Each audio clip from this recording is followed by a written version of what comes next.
nga gavumenti etandika okukola enteekateeka y'embalirira y'omwaka gw'ensimbi ogujja 2023-2024 Ababaka abeegattira mu kakiiko okulwanyisa omusujja gw'ensiri wansi wa Uganda Parliamentary Forum on Malaria basabye gavumenti eyongere ensimbi mu lutalo lw'okulwanyisa omusujja gw'ensiri okulaba nga buli ddwaliro libeera n'obujjanjabi obwetaagisa. Bagamba nti omuwendo gw'abantu abafa omusujja gw'ensiri buli lunaku gulinnye okutuuka ku bantu 15 ng'abasinga bakyala b'embuto n'abaana abato nga nabyo kitwateeka okubawo eky'amaanyi ekikolebwa okukakanya embeera eno.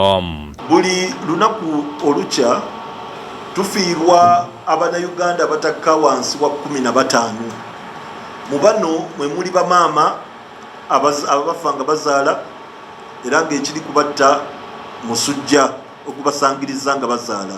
Era nga tumanyi nti omusujja ogwo gukosa n'abaana nga naddala nga bakyali mu mbuto z'abannyaabwe ate n'akula ng'afuna obulemu.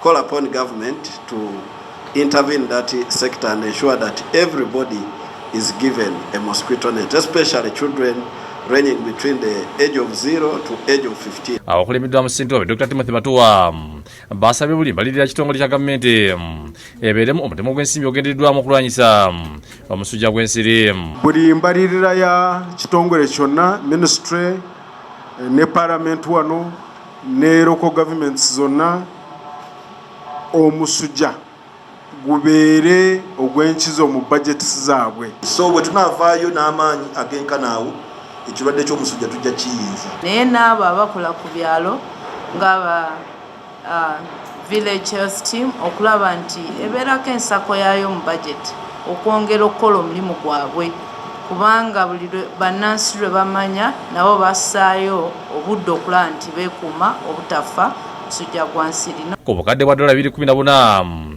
obwetaagibwa okujjanja omusujja gw'ensiri mu Uganda Ababaka bagamba nti gavumenti abagabiriza obuya basobola okwekunganya mu bukadde bwa $1,900 nga n'olwekyo walina okuba okutakula omuntu okulaba nga obukadde bwa $133 bunoonyezebwa gye bunaava. So the funding gap next year will be very huge.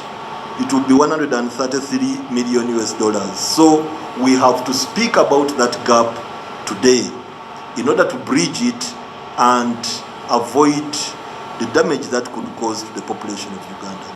Obedi Rutale yakusakidde Ddwaliro.